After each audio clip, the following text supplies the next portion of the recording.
Hello there my fellow holotable heroes and welcome to another Galactic challenge video. Hopefully your week has been going well so far. Anyway, we have a new challenge to take care of and we do have to take down on Mandalorians on Endor, and as always I'll go for the feats and modify first, then show you the battles. There'll be YouTube chapters below. I've got a couple of different teams for each of the feats, so hopefully there's something in there for you to help you out and get max rewards today. So let's go and see what's waiting for us. So Mandalorian squad, I don't know, not really too threatening there. Like in terms of a General Grievous that we'll be doing with the droid lineup, I guess the biggest threat there could be Bo with her AoE days, so definitely want to keep her under control. And Paz actually seems like to be their main damage dealer, so again, you know, keeping him stunned under control as well will be the key. In terms of the feats, full team of droid units. I will show you two slightly different variations of General Grievous squad, just depending on what you've got. Hopefully you can find something in there that will help you out. And then for the Undersize feat, like, you know, I'll do a couple of teams as well, non-Galactic Legends. Again, plenty ways to do this, it's just whatever suits you really. So in terms of the modifiers, you probably know that I'm a fan of Endor modifier. It's a really fun one. Everybody gain Rally the Tribe ability that's shared across the team. It's a shared cooldown of 8. And it depends on who uses it, what it'll do. Now mostly we've been using this with healers or support before, like with Ewoks, right, to gain bonus turn meter. However, today mostly we'll be utilizing it with attackers, so we get the mass assist going. Because with General Grievous, you know, every time we deal damage to whoever's got target lock on them, we gain bonus turn meter, remove turn meter from them. That's why, you know, it will be the key to mostly use that with attackers in today's challenge. Now in terms of the player modifier, we all know droid modifier, not that great. Yeah, doesn't really do a whole lot to be honest. And then in terms of the enemy modifier for Mandalorians, the code, slightly annoying one. It does a couple of things, but most annoyingly, for every stack they gain counter chance. So they'll start counter attacking, and obviously with Bo Katani there with her unique, whenever they attack out of turn, they will be recovering health and protection. So the way they gain stack loyalty, anytime you deal damage to them, everybody gain a stack, so they'll quickly rack up those stacks. Now luckily, General Grievous has a way to counter the counter attacks. You might know this already, but with General Grievous in the leading slot, the enemies that got target lock on them, they can't counter attack. So this will help us a little bit to mitigate those counter attacks. And as well, like General Grievous's attacks as well, they can't be countered already anyways. He's got an AoE with target locks, then B1, B2, Magna Guard, they can all apply target locks. And don't be too worried if at the start you don't get too many target locks, because also with Grievous, anytime enemy resists a debuff, we gain stacking potency. So after a few turns, those target locks will start sticking, and you know, then you just want to keep hitting whoever's got target lock just to keep feeding your turn meter. And I think versus dark side enemies as well, whenever we deal damage that they have target lock on them, we'll be removing turn meter also. So it's all gonna be turn meter train pretty much. Now the first comp, it's kind of, I guess, kind of a default or maybe the most accessible General Grievous squad potentially. So I just put these together and then I'll show you a slightly different one variation afterwards. Anyway, let's hop in the battle, roll the footage, and you'll see it's gonna start rough. We get lots of bonus turn meter from BB-8's unique, then you want to wiggle with BB-8, and then let's see if we can get a target lock first on somebody. Okay, so it looks like we're stuck behind Paz here, so let's see. Yeah, we got target lock on Paz, mass assist, BB-8 goes down, gives Grievous bonus turn, you smash the AoE, we got a couple of more target locks on the field as well.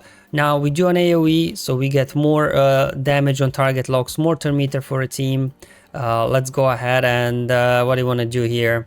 Let's just use a basic with B2, not his AoE, to get target lock on Bo as well. And now let's see if we can get target lock on Armorer. Nope, she resisted. So the goal is get target lock on everybody, so they stop their counter attacks. Then we can use Rally the Tribe here to get an assist over on Canderous, stun him with Magna Guard special, and then we get still no target lock. We also need to stun Bo before she gets a turn, because otherwise her AoE can daze your guys. So definitely want to make sure Bo is stunned before she takes a turn. Either Magna Guard or Grievous can stun her.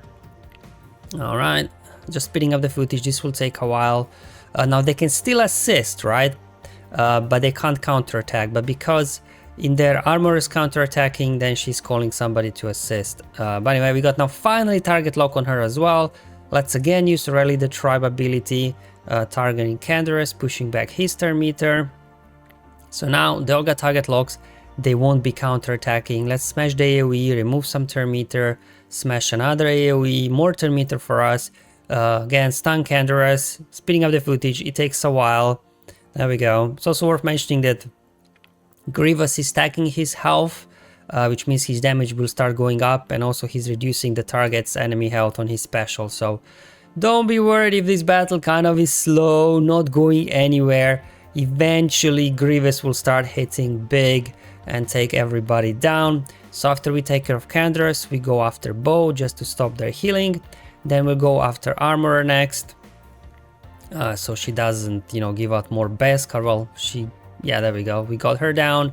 Then we can just go after Paz next, just kind of ignoring their Imperial Commando. He doesn't really do anything in there, to be honest, so it doesn't matter. But Paz is very durable, very tanky, because they also get stacking max protection for every clan loyalty buff they get. That's why it takes a while to burn through that protection. But once you get through that protection, you know, they go down very quickly. There we go. We lost everybody. We're even gonna lose here. B1 now. There we go. Grievous, one-on-one. I mean, Imperial Super Commando doesn't have a chance. Yeah, he got damage immunity for a couple of turns. But we'll just wait that he drops it, and then we can go ahead and drop him instead. Alright, so that's General Grievous squad number 1. So the other one, that was, if you do have like Relic, STAP and Droidica, they could help with the damage output and everything. But I still feel like you do want to have Magna Guard in there for the, you know, stealth in beginning so that he gets nuked. And then as well B2 for the dispel, so you can get around the fake taunt over on Paz. So yeah, there we go. So before BB-8 got nuked, now Magna Guard got nuked, so this gives Grievous bonus turn. Can smack, get a couple of target locks out there. Just Bow and Armor again didn't get in target locks, so maybe their tenacity is a bit harder than the others. Do an AoE there to get provoked on them.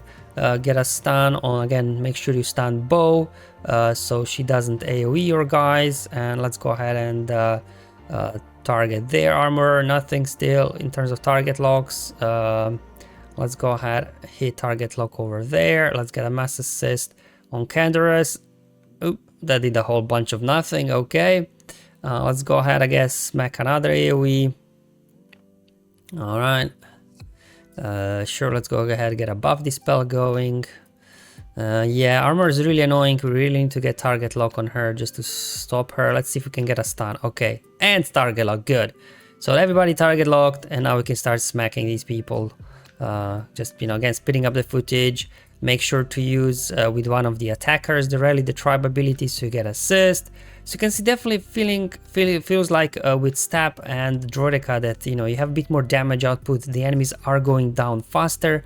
Also worth mentioning, without B1's assists, right, they're not hit as many times, which means they don't stack as much clan loyalty. That's why we can actually burn through them faster, I think. So maybe B1 isn't the best option, but obviously if you don't have the others, you know, it can still work. So just down to this guy again, as in the first battle, but eventually we get him down. So a couple of two different General Grievous squads again. The first one was kind of the vanilla one, right? And then the second one, a little bit more advanced one. So whatever you got, hopefully you can get something to work. Then we got two different teams without Galactic Legends, obviously, for the Undersize feed. So let's just go ahead. John Skywalker is always great versus these Mandalorians, as the same as in Conquest, because the clan loyalty is a buff, and then with General Skywalker lead, anytime enemy gains a buff, we gain 2 stacking % offense for our 501st allies, right? So John Skywalker and the other guys will start ramping up their offense and start doing some damage. Anyway, a bit slow start out of the gate, but you will see how quickly we'll start doing damage. There we go, boom, couple of big hits on Bow. This just got through her bonus protection that they get from Armor's lead to begin with.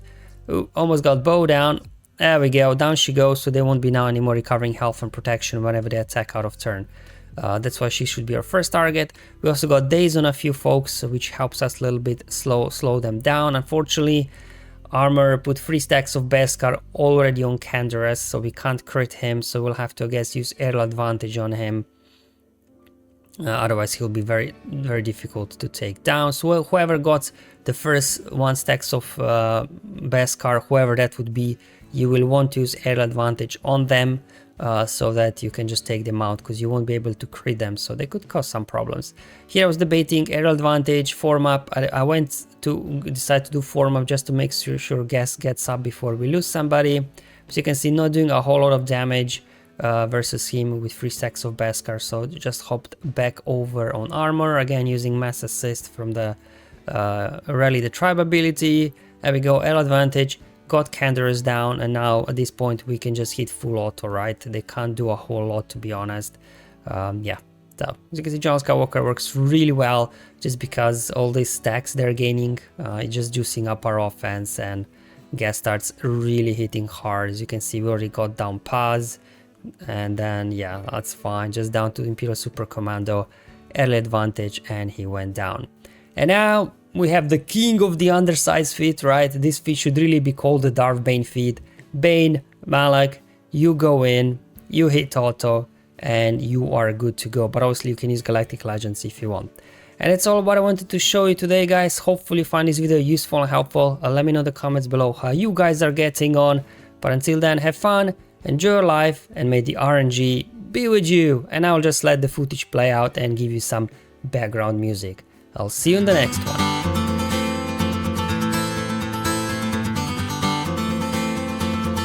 In the shadows of Sith heroes, a dark power, a force that grows.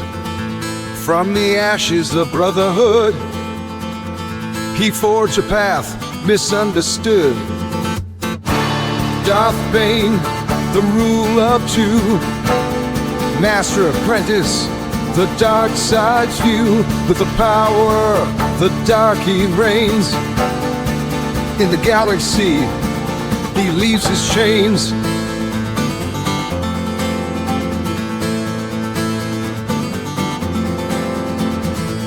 Current secrets he unveiled in the ancient tombs where darkness hailed. A vision clear, a future bright. In the system might be found his light. Darth Bane, the rule of 2, a master apprentice, the dark side's view. With the power, the dark he reigns. In the galaxy, he leaves his chains.